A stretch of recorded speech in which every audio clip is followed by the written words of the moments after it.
వరకు నాయనా నీ కార్యములు మనుషులు చేయడమును చూస్తూ వారి యొక్క నిధులను నింపే దేవుడవు. ఇదిగో పరిశుద్ధ ప్రార్థన మందిరంలో ఈ కుర్చీలు ఉన్నాయి. ఇదిగోనైనా ఇలాంటి కుర్చీలు, చాలా కుర్చీలు వివాహాలకు ఉపయోగపడడానికి, లేదంటే ప్రభు అన్యాలకు ఉపయోగపడడానికి వెళ్ళుండొచ్చు. ఈ కుర్చీలు అయితే దేవుని మందిరంలో ఉపయోగపడడానికి వచ్చాయి. ప్రతి కుర్చీ ఎంతో ధన్యమైనది ప్రభు. ఇదిగో ఈ కుర్చీలు నిండిపోయే జనములు, ఎన్ని కుర్చీలు అయితే కొన్నాము అతి తొందరలో ప్రభా ప్రతి కుర్చీ మీద కూర్చుని వ్యక్తులను తీసుకురామని అడుగుతా ఉన్నాం ప్రభా. ఇదిగోనైనా ఈ కుర్చీలు ప్రభా చూడడానికి వెళ్ళి అక్కడైనా వీటిని సెలెక్ట్ చేసి కొని తీసుకొచ్చిన బిడ్డలను మీరు నిండగా ఆశీర్వదించండి. ఇది దేవుని పనిగా వారు తలంచుకొని దేవుని పనిని చేశారయ్యా. అందుని బట్టి నీకు స్తోత్రాలు అయ్యా. ప్రభా నీ కృపలో నైనా వీటిని భద్రపరచండి అయ్యా. నీ మందిరంలో బహుగా వాడబడాలి. ఈ యొక్క 26 కుర్చీలు ప్రభా లక్షల కుర్చీలను తీసుకురావాలి. గొప్ప ఆశీర్వాదాలు దయచేయండి. ఎందుకంటే నువ్వు అన్నావు కదా ప్రభా, లక్షల మందికి అభిషేకం విడుదలవుతుందని.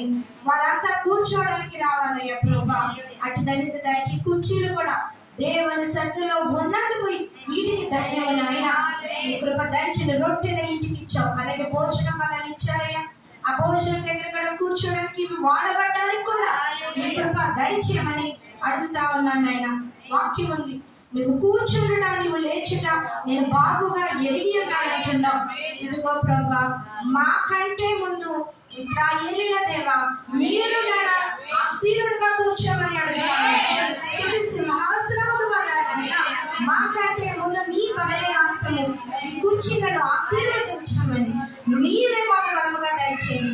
ఇలాగ మేము రోజు ఎన్నో ఓపెనింగ్ ప్రార్థనలు చేయాలి దేవా. నూతనమైన వస్తువులు ఇంకా మా సన్నిధికి ఎన్నో రావాలి అయ్యా. కొదువులన్నీ మీరు తీర్చమని ఇదిగో చిన్న సంఘమే రొట్టెల ఇల్లుది అభిషేకం విడుదలవుతున్న సన్నిధి ప్రభా గొప్ప మేలు దయచేయండి. పరిశుద్ధ ప్రార్థన మందిరాన్ని నువ్వు కనుగొన్నావు 2018లో. ఆ రోజు నుండి ఈ రోజు వరకు నీ అభిషేకంతో నింపుతా ఉన్నావు. రాబోయే రోజు నీకు అద్భుతం చేయమని ఈ ప్రార్థనకి వేడుకొని పొంది ఉన్నాము తండ్రి. ఆమేన్.